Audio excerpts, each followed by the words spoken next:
ఏపీలో ఒక అధికార పార్టీకి ఎప్పుడూ జరగని విధంగా వైసీపీ విషయంలో జరిగింది. ఆ పార్టీ అధికారంలో ఉంటూ ప్రతిపక్షం అయింది. కీలక సమయంలో అధికారులు హ్యాండ్ ఇచ్చేశారు.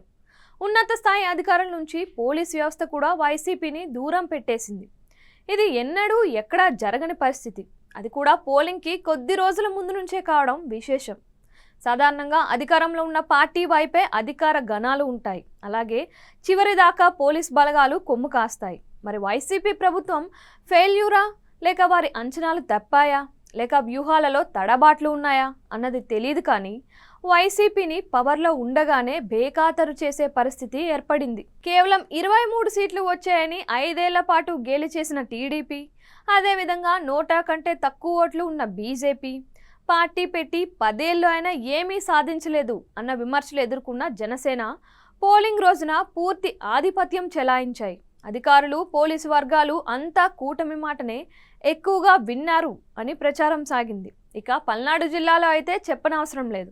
అలాగే సత్తెనపల్లి, గురజాల, తిరుపతి, చంద్రగిరి, జమ్మలమడుగు, తాడిపత్రి వంటి చాలా చోట్ల చూస్తే అధికార పార్టీ కార్యకర్తలను పరుగులు పెట్టించింది. ఇవన్నీ పోలింగ్ రోజు తరువాత జరిగిన ఉదంతాలు. ఇక చూస్తే అధికార వర్గాల విధేయతలు కూడా ఒక్కసారిగా మారిపోయాయని అమరావతిలోని సెక్రటేరియట్ సాక్షిగా చెబుతున్నారు. అక్కడ ఉద్యోగ వర్గాలు కూడా చీలిపోయాయి. కూటమికి బాహాటంగా మద్దతు ఇచ్చే సెక్షన్ ఓపెన్ అయింది. ఉన్నతాధికార వర్గాల్లో ఇదే పరిస్థితి కనిపిస్తోంది అని చెబుతున్నారు. ఇంకోవైపు చూస్తే పోలీసు వర్గాల్లో కూడా చర్చ సాగుతోంది. కూటమితో సాన్నిహిత్యం నెరిపేందుకు చాలామంది అధికారులు మొగ్గు చూపిస్తున్నారు. ఇలా చాలా ప్రచారం అయితే సాగుతోంది.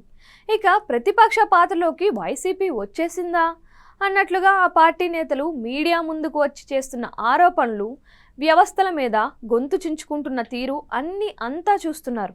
అయినా వైసీపీ వేదన అరణ్య రోదన అవుతుంది. మరి వై నాట్ 175 అని వైసీపీ స్లోగన్స్ ఇచ్చి రంగంలోకి దిగింది. ఎన్నికలు పూర్తయిన తరువాత కూడా ఐపాక్ టీంతో మీటింగ్ పెట్టిన జగన్ 151 కంటే ఎక్కువ సీట్లనే ఈసారి గెలుస్తాము అని చెప్పారు. మరి ఇన్ని చెప్పినా కూడా అధికార వర్గాల్లో నమ్మకం లేదా అన్నదే చర్చగా ఉంది. కూటమి వైపు వారు చూడడం, వచ్చేది కూటమి అని బలంగా విశ్వసించడం బట్టి చూస్తుంటే జూన్ 4న ఫలితాలే ఈ చిక్కుముడిని విప్పాలి. ఏది ఏమైనా అధికారంలో ఉన్న ఒక ప్రభుత్వం విషయంలో యంత్రాంగంలోని కీలక వ్యక్తులు వ్యవహరిస్తున్న తీరు మాత్రం సర్వత్రా చర్చనీయాంశం అవుతుంది. పొరుగున ఉన్న తెలంగాణలో కేసీఆర్ ప్రభుత్వం రాజీనామా చేసేంత వరకు మెజారిటీ అఫీషియల్ సెక్షన్లు అన్నీ వెంట ఉండి పనిచేశాయి. మరి ఏపీలో అటువంటి సీన్ లేదు అంటే తేడా భారీగా ఎక్కడో కొడుతోంది అని వినపడుతోంది.